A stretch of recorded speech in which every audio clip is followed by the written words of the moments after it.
Nice. We've got one dinosaur with us. I'm usually the dinosaur, Sarah. Yeah, it's very helpful if you just jumped on to know kind of what software you like, because then we can start customizing it more. And we'll be giving like some templates, some little things that we able to customize it to those things. A lot of And Excel users. I love that. That's so. And then you can just kind of, we'll start with this is part one of just kind of making data useful and practical. This is really to be a hands-on kind of just go to and go, oh yeah, what was that one tip that they gave us? And basically there's a lot of slides, but they're really short and they're kind of like do's and don'ts, things that are just really good best practices. And again, this is just kind of the take from our group of what is useful. So there's always other tools out there. Okay. So get started. As I was going to go with my little guy, the more we have things organized, cleaned, and have a process, the more the data is going to be readily usable to do in different forms. And we can repeat this process. And so once you already got this in motion, then it's easy to kind of repeat rather than every time you use your data, you're like, oh my goodness, now I have to clean it again.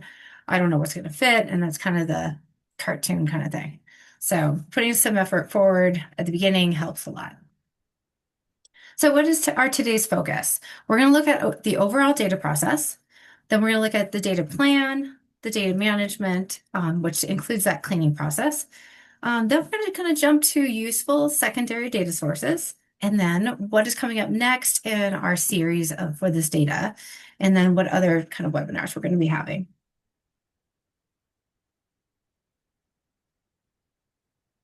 As again, we'll keep repeating, this is really a reference webinar. So you can come back and look at these slides anytime you want. We'll also have a PDF form of it at some point that you can just kind of go through. So instead of me going through every single process on this, we're just going to hit some of the highlights. So here we're just talking about a data plan is really important. Documenting, even if you've already started, you're in the data management, go back to data plan if you haven't had one, because it's really going to help you just kind of clarify why you're using this data, what is the purpose of it, deciding on that data source, using primary or secondary, developing shells and document support documents, and really creating like a data tool. If you're doing the primary. So then the next one is really that data source, and we're going to talk about that and the data management. And that's kind of the multiple step process on that, but it really entails getting to know your data, look at the data, familiarize yourself with it. And then we have a prepare the data, which is that cleaning process. And there's multiple steps to that.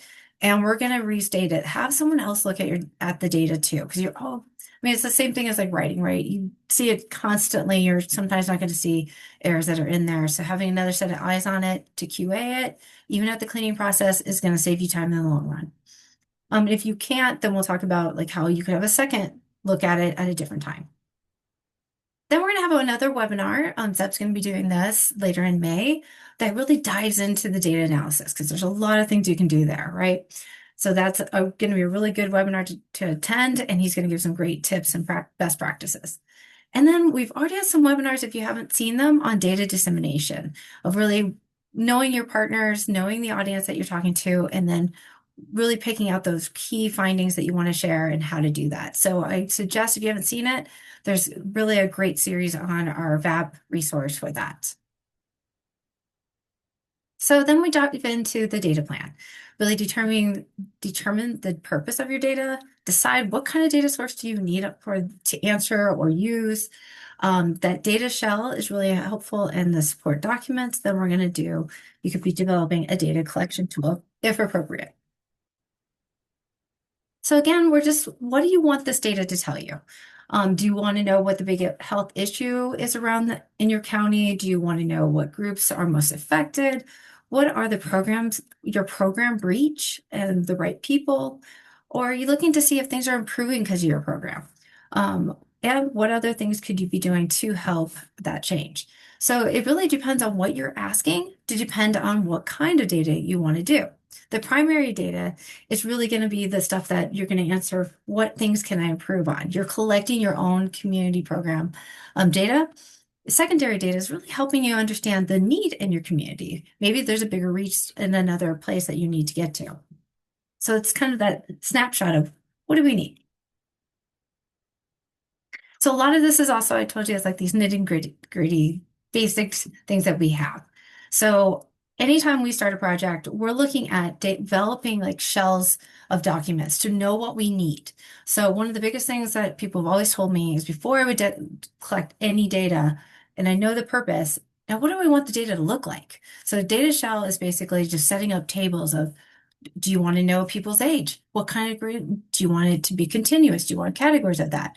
Do you want to look at ethnicities and what type, what is that breakdown? So it really kind of breaks down everything you want to see by actually doing a table shell. Then you could also look at different things. If you're doing clinical work, you can actually see what kind of measures you want there. So really having this plan, as you see, these are all kind of interesting little documents of just to kind of give you snapshots of what I'm thinking about, is these documents can come from that data plan of your purpose. And this is where I start an Excel sheet a lot of times with this kind of drill down to know what I'm doing. What is my project title? Is there, a grantee that I'm working with? The years that I'm looking at. So you can really just start to build what this data set is looking at. Another one we're going to talk a little bit heavier on is the data dictionary and code book. We're talk about that in a second, but you can see that there's an example coming from the CDC with the preventive diabetes data dictionary. Then we have like a cleaning log because it's really helpful when you're doing this process to keep track of everything, a quality assurance log. We also want to make sure that we're saving all these data in different sets of files, right? And then we have the data shell and the code. So I'm going to just go through this really quick. It's a reference to come back to. This is just my organization. The only point that we're really trying to state on this side is make sure that you have a systematic way of keeping track of all your data files. This is just mine. Just make sure that you have one so you know what you're doing, and then be consistent. One of the most important things to come back to is it can be organizational level or it can be your personal way, but naming. Make sure that you keep the naming consistent throughout so that you know what you're looking at and that you don't, some of the biggest things you're going to be concerned about that you probably might have done before, I know I have, is I've overwritten data. Like I'm like, oh, now I have to start again. So making sure that we don't have any spaces when we label because then it messes up, and using underscores, always including the data status and date, and always adding QA after it is completely done. Sometimes people want to put QA as it's going to QA, and then it can get confusing if you have way too many files. So this is just like a snapshot of how we've done some stuff in the past. Again, for reference. So I know this is some like a nuance of knowing the difference between a data dictionary and a code book. But it is helpful when you're like, why am I pulling a data dictionary or creating it versus that code book? And they're basically both stating the same thing in some ways. They're documentation tools that really help us understand the data set. One's at the front end. We usually see a data dictionary before we create a data collection tool. And so it's really just helping us understand what we want to put in there, and we're keeping track of that. And so that's not as detailed usually as a code book. And a code book is actually after it's been collected and it's really describing what is in that data set. So for really practical aspects for public health, I create a data dictionary at the beginning and then it migrates right into a code book. So I don't have to make anything new and it's just going to help me. So that's kind of what this slide is kind of telling you. It's not that start with a basic data dictionary, then gradually get to this really nice comprehensive code book that's a living document. Some tips on the trait for that is just making sure that your first row is your variables. Use a unique identifier for the observations. That also will be helpful if you're thinking about future connection of different data sets, so linking variable. And then keeping your variable names short. I know 16 is even long for a character, but that's probably the max. And then you'll see like how on the right side is how you can gradually go from the beginnings of a data dictionary into more detailed kind of what can we grab.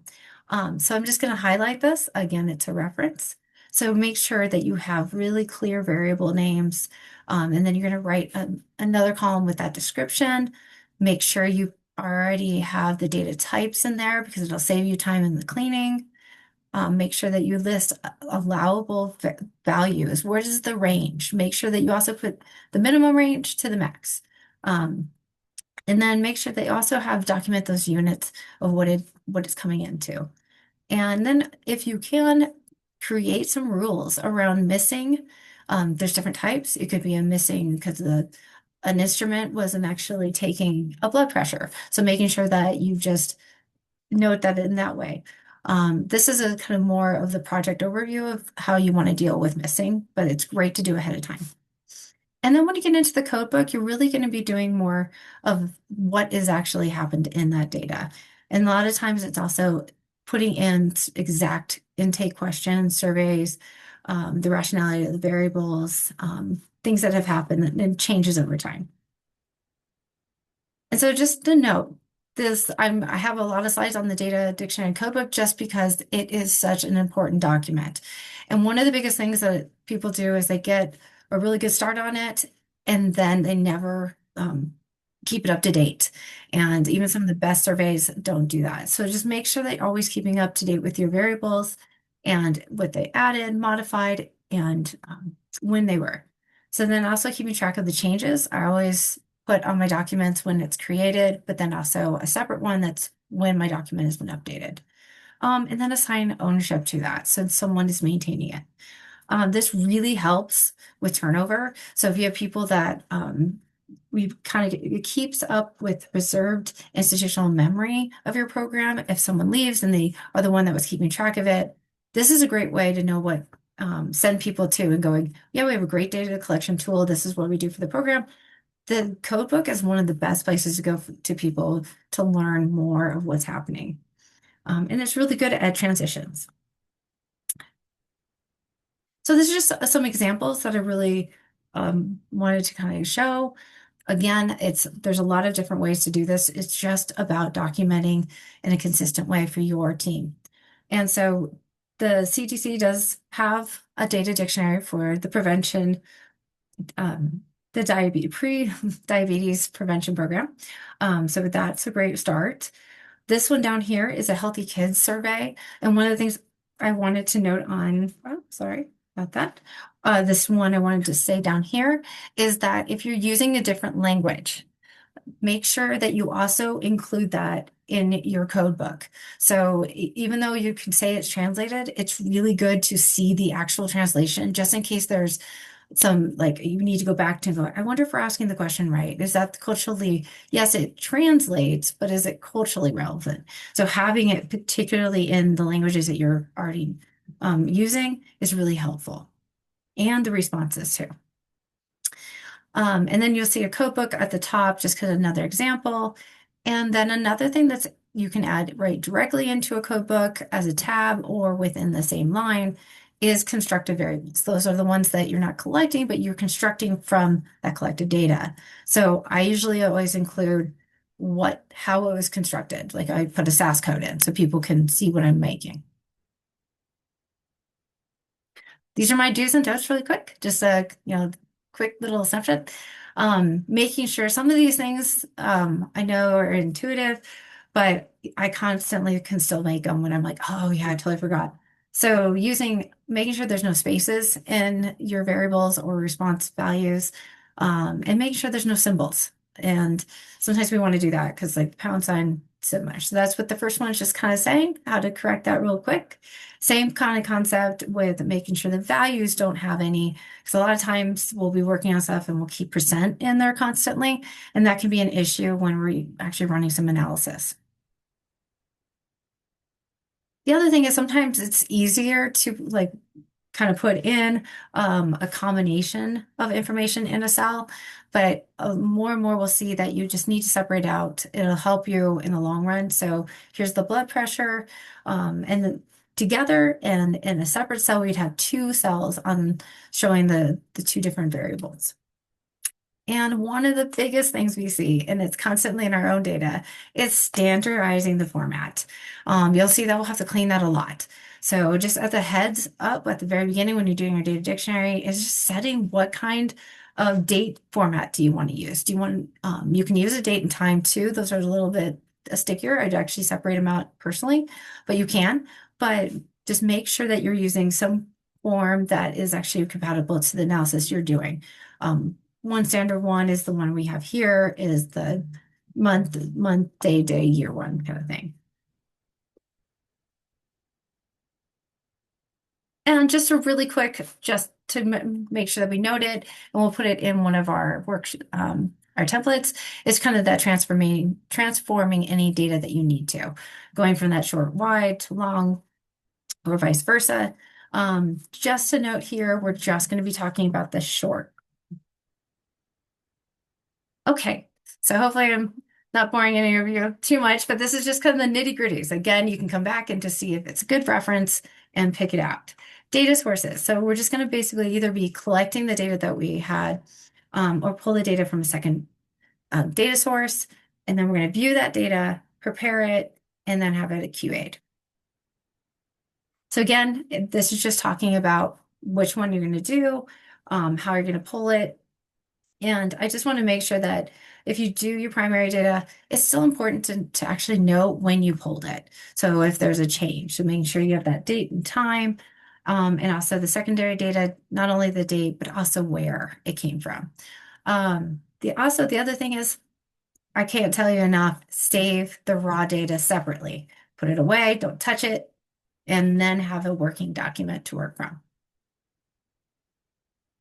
And then there's many ways to look at the data. And again, we'll put some kind of quick ways you can even do it in SAS. But for here, we're just using Excel. Really quick way to look at it is using some of the things that are good features on there, right? We have the sort feature we can look at. We can look at the filter feature. And then like this one you can see here, you can already see, this smoking category has a lot of variables in that. So it helps to kind of see what is going on in the data. You can also always do graphs. You can view that way, run some tables in SAS. I love frequency tables. I run them all the time. You're looking for really that obvious things that you can note. And after you've already looked at it, this is the cleaning process.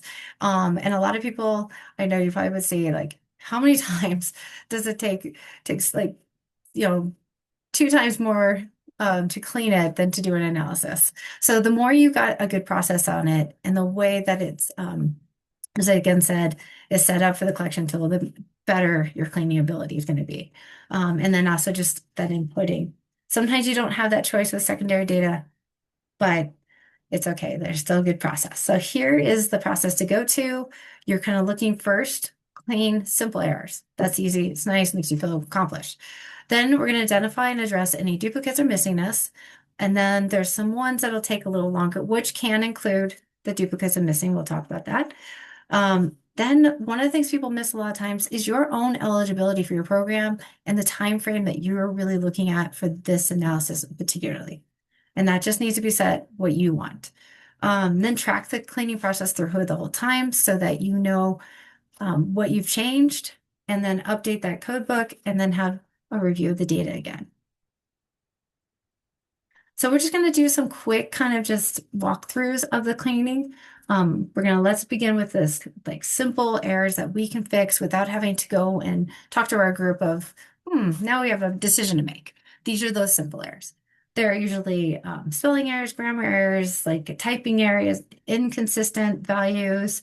We're also checking for all the types of variables to make sure they were imported the same, and then standardizing. So as you see in this pink, this is just a mock kind of little small snapshot of data. And all of the peaches pink colors are areas where we have those simple errors that we could actually fix. So we're going to go ahead and look at the first one we see is this unique variable name. It doesn't actually have underscore, so that's a simple fix, right? So that's a nice thing to do. And then what I would do actually after that is go through each of these sections and make sure that the type of variable is what you want. So, okay. So not to bore you, we're not going to go through every single one, but that's what you're looking for. So the same thing is here. If I was doing this date, I would look for kind of seeing what I have in this list. One of the common things that's really nice is if you see something like a number kind of going into there. First thing I would do before anything, just to see if what it was put in there, it just changes the type to a date form to see if it actually is a date, just got coded for a number, numeric value, which it ended up being. And this one is actually a January 7th date. So that was very helpful. So because dates are usually really important, right? Because we want to know who's enrolled, and that can be a problem. So then also just formatting really solved a lot of these issues in this one. So then again, that's just the nice date one. And then when we're going in here, the one thing I would also say is I do look at the frequency of what I'm changing to make sure that I know that in cigarette use, I have so many that are under that category for a former smoker or never used. So you don't lose it when you're changing it to make sure that you've done that correctly. One of the easiest things you can do in Excel is you can actually track a change. So ex-smoker, I needed it to be former smoker to be able to do the analysis on. I knew that there was one, so then I would be saying I have one replacement. Therefore, I could go, okay, I can let this change. And a lot of times we're working with data sets that are, right, like 50 to thousands. So it's really important to know that number that you're expecting to change. And in this one, I'm not sure if it's going to change. We're also changing the controlled medication. And whenever you can change it to a number form, it is actually easier to do analysis on. Not that you have to, it's all your preference. But that's what you're saying in the controlled medicine one is the yeses are the ones and the nos are the zeros, which would be in our code book. So that's how we're changing it here. But you could do all yeses. Spelling out yeses, sorry, or spelling out no's, or whatever you'd like. So duplicates. There's many ways to look at duplicates. I put them into three categories. There's the simplest one. They're literally duplicates of themselves. They're just every single thing. I'm looking at it. Usually I have to have an identifier what I want to look at. So I'm using the unique identifier. Sometimes if it's like a visit, things that I'm really making sure it's the first visit, then I'll use it, the unique identifier and the date as a way to look at these.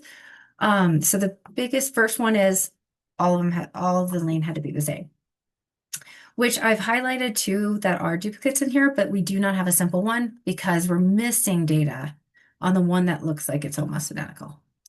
So that goes into the next category of I need the time just to review it, just to make sure I'm not losing any data, and I'm checking to make sure which of the observations I want to take. Out of this, make sure that whatever you remove out of anything, out of your data, there's a separate data set that you're pulling into to say, this is all the ones I've ever removed. So if you have to go back and know what you've removed and it's missing person thing, it's there. It's a record of that. Many times it helps. So this first one is a really helpful one. It's helping us flag. We know that there's two or more of the observations. Almost everything is matching and there's no conflicting data for this person. So I'm not concerned that I have anything that's like different in these two. I'm just gaining more if I take the top one. So that helps me understand that I can delete the one below it. As we go down to the next one, this is the one I would flag. I would actually go, okay. So I'm removing that yellow one. And then basically I'm flagging this for a later talk with my group to figure out if we have any paperwork and understanding. And the reason is there is conflicting data in here. And we need to know the dates are the same, everything is the same, except two pretty important indicators that we really need to know. This is an asthma control test, and we have two really different scores. And we also have controlled medication with a yes and a no. So this is one that you would flag to talk to your group and figure out which one is the correct one. Missing values here, we're just going to go on the simple level. If you are interested, let us know. We can do how you can deal with doing analysis with missingness and what percent, and that kind of dive deeper. This is just more of a quick way to deal with it. So we have some missing data. Sometimes they're easy fixes, sometimes they're not. So it really depends on where it is. So like our data enrollment is a really important variable that we need to know. But some of these other ones we can just state the insurance type might not be as much. So these are just some quick things to do. Again, if you haven't did this before in the data dictionary, sit with your team and find some rules that you want to do, because there's lots of reasons of understanding what's behind that blank. Biggest thing I've always kind of been taught is don't leave anything truly blank. Let's know what's happening there. So you could assign numbers. Depending on if you probably have seen like 99 to a 9, it really depends on what kind of metric you're looking at. If it's a continuous variable that goes past 120 and you're using 99 as a missing number, that's not a great idea. But that's where you'll see different people using different ones. Depends on that code. That's why 99 is usually used in a lot of health records for missing values. So this is just kind of understanding you can really parse out, does someone prefer not to answer that? Was it unknown to the person? Was not applicable? That's an important difference between a missing value and not applicable, because it means that you actually took that measure. So, but for sure, you can actually either just put it as a null or you can change it to a code for yourself.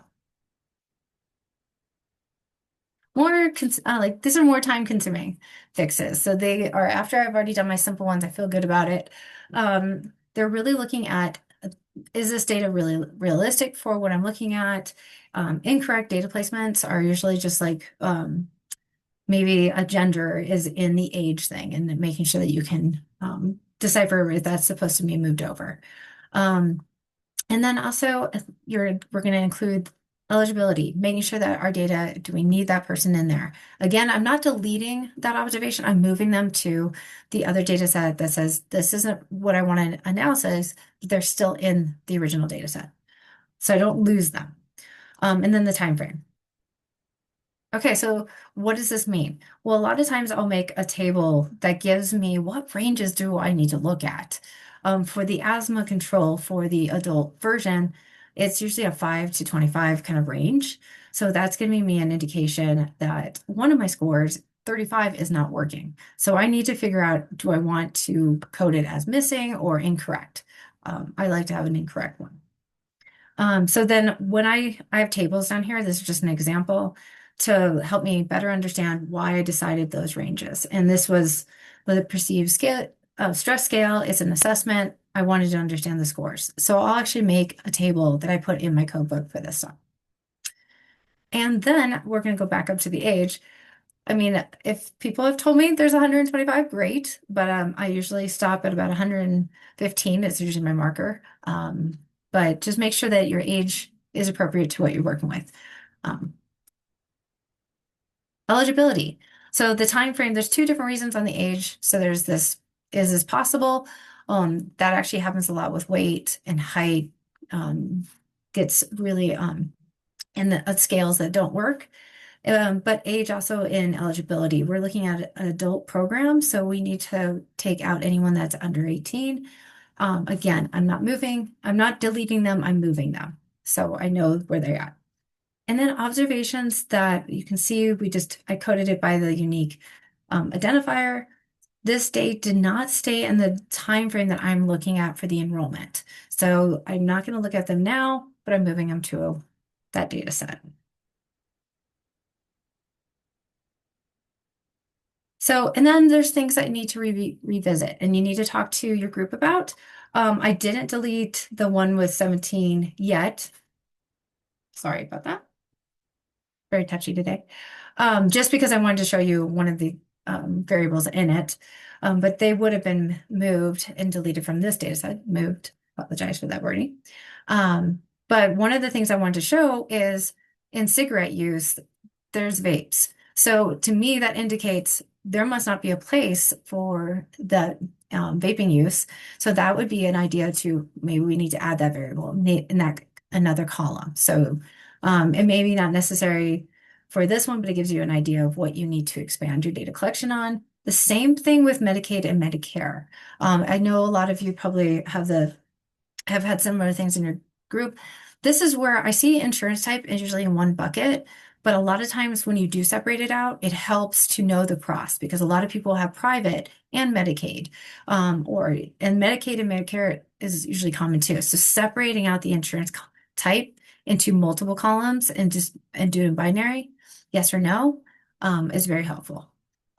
And then you're going to have to go back to your group and go, what do we want to do with smoke occasionally? What does that mean? Is that a current smoker? Do we need a different term for that? So that's one that you would want to go back to your group and see if the classification is correct. And the last steps on this is just to go back, review this data again. The more you can make sure your clean data is, it just helps in the long run. So this is where I do a lot of frequency tables. Also crosstabs. So you can see when, if you're doing students and you find that you have an age of an 8-year-old that's a senior high school student in the cross of education to age, might be a observation you want to look at. So things that don't make quite sense. And then look at your trends, making sure that you're seeing what you think you're seeing. It's your data, so you usually know what you're expecting. Save the clean data and then update your codebook and then send it to someone that will do a QA on that clean. And they can actually use your track log, which is really lovely because you can go, I started with 50 observations and at the end I had 45. Here's why, and here's where I moved down. And now we're going to jump to some of my other fun sources is data sources. There is many really good data sources out there. I just highlighted some of the ones that are commonly used and that we really like. Of course, a lot of them are coming from CDPHE. And then I also wanted to highlight Colorado Health Institute does a great survey all the time that I think is really applicable to the work you all do. I also want to state that there's a lot of Colorado Open Maps, Denver Open Maps, Adams has it, all things that have maps. A lot of them have been really QA'd a lot, and also their tables are downloadable. So even if you don't need a map, you want the data. A lot of that data, they'll tell you exactly where it comes from. It's either a BRFIS, sometimes they cross out with a census data, and they do a really good job on it, and they'll show you how they did this. So don't always think, oh, I don't need a map, but think about what is the data showing in the map that I may want. And then, of course, the census tract and CDC, and then the county health records. So I just wanted to see this just in case some of you have not seen it before, just to highlight the great work our partners do. When you go into these links, you're going to see like wonderful. I have this actually saved as a go-to quick thing, and I can't tell you how many times I use it on my computer. Where they're all buttons to go into data sources, and they're wonderful. So here's the chronic disease. You get these choices that you're just diving into. Then you can actually go into them. So I'm like diving into the diabetes part. Then you can drop down and look at diabetes. You can choose county level. You can choose age level, ethnicity. So you can always do that. And again, these all have tables that you can download. So you can have that data for yourself. Another one that does a great job on the website too is Healthy Kids. They do a great job on their survey. I've dove into the high school dashboard. You can pick all kinds of health things. Right now I'm showing the asthma overall. You can drop down and see kind of the age breakdown. You can see kind of the gender identity breakdown. They do a great job on this. They also have the downloadable data too on this, as you see. So you can even click on it and I'll tell you like a fraction of what's going on in that area. Again, I love maps, so I'm telling you again. The reason is there's data that you might use to find partners. As you would see, the Colorado CDPHE has open map data, and they're really well done. And this one's on all the health facilities. And so you could actually pull it and kind of see where some areas. And this is the table. I didn't even show all of it. If you needed to contact someone and see where maybe you wanted a health partner, and what they're doing. So this is a really good source. There's many more like this. And then I just wanted to highlight the Colorado Health Institute. They do a very good job on access. Also really looking at poor mental health. They do food insecurity. They really work with the social inequities across all of the counties, which is a really tough thing to do. And they do, as you can see here, all the way 2009 to 2005. And there's just really good resources, and you can get their data also is downloadable too into tables. And I just wanted to, coming up next, I was really the front runner of this one of just basics. So I hope I didn't bore you too much because I can guarantee you my colleagues are going to have outstanding ones. Ellie's up next with qualitative, and she's going a different direction of really helping people go away from just survey data. Like, what can we really do and dive in? And that's going to be April 9th. And she's an expert in qualitative. So please join us for that.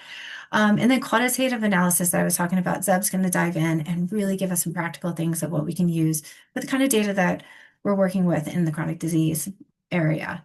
And then we're starting a sustainability series that's going to start March 24th. And that's really going to start with one of University of Washington Brown School of the PSAT. They've done that. I know some of you know that. We're going to use that, but we're also going to go into what do you do with onboarding and offboarding of your employees and why it's kind of keeping that historical knowledge there and some tips and tools on that. And these are my takeaways. I know there's a lot, but it's just really about making sure it's, organized, safe, making sure that you keep things. The code book has been termed this cute little thing of a love letter to your future self, which I totally agree with because the better I do on them, the more I'm happy with myself later. Don't delete data. Move it to a separate data set. That's the ones that you removed and mark it. And then really try existing data. It's a great way of actually using secondary data to understand what's going on in your community and how you can leverage it for your work and save your files. And I'm ready for any questions or comments if you have any. So thank you. I'm going to stop recording.